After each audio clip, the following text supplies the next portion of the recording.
Hello, a day in my life. Ang nanay is here, inahan. Pinaliguan ko si Nak na kasi nakaihi siya. Hindi ko siya sinuotan ng pull-ups ba. Sus, nakaihi man siya. Oy, kasi maganda yung tulog niya sa amin kasi hindi ko siya tinransfer. Sus, oh my gosh. Nakaihi talaga siya. At saka, andyan na po, pinaliguan ko talaga siya this morning. Kasi ang aga-aga namin gumising kasi nagtrabaho si daddy.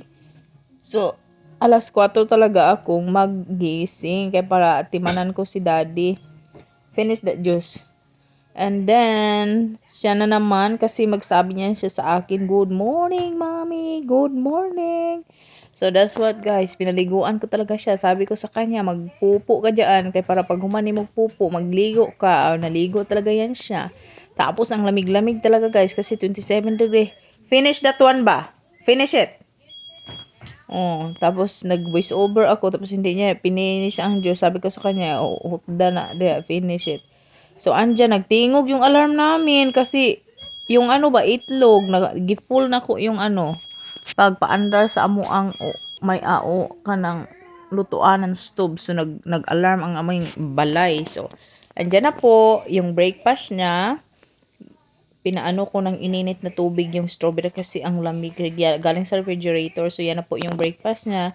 Egg at saka strawberry. At si nanay naman, pagkatapos namin nag-breakfast, andito na naman, nag-change talaga ako kasi ayaw ko talagang mabaho tayo dito sa bed, no? Kaming dalawa ni daddy magtulog dyan, mabaho na. Ang sao na lang yun. So, everything, nag-change talaga ako, guys. Naglaba talaga ako. Tapos, andyan na si mami. Kumbati, inahan. Para malimpyo ang amo ang bed. So, there you go. Nag-ano talaga ako dyan. While sinaknak naglantaw ng TV. So, ako na naman yung naganyan prepare sa mga asikaso sa aming bahay.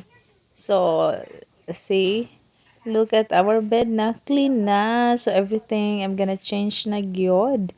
So, mauna na, nahuman na ako. So, there you go. There she is again. Gahil pa lang siya. Gusto niyang mag-heal-heal, guys. O sige, hala, pag-heal na. Gusto mag-Miss Universe. Managway niya siya. Oy, she gonna do us Miss Universe. Kagaraas akong anak ay kagwapa. Very big girl. Very beautiful. My goodness, mommy and daddy. Very proud of her. And especially Lola in the Philippines and Lolo. Very proud of her. O, tingnan niyo yan siya. Oh, di ba? Oh, so look at her smile. Very precious. I really love the way she grow and I watch her so much every day. That's I really love because I'm the one taking care of her to make sure I feed her right, to make sure she is clean, to make sure she drink her juice every day. That's what me. I'm stay home mama. I do my best for my baby girl and my husband. So that's what I do. So I really see how healthy she is. Thank God. She is very precious and none. Look, nagda-dance talaga yan siya, oh.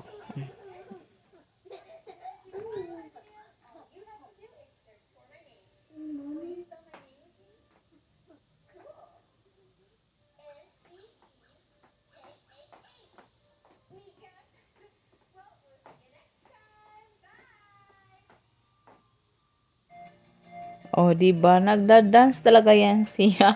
Gusto niya sumayaw. Nakahil pa yan talaga. Very messy ang amo ang living room. But it's alright. Thank you for watching.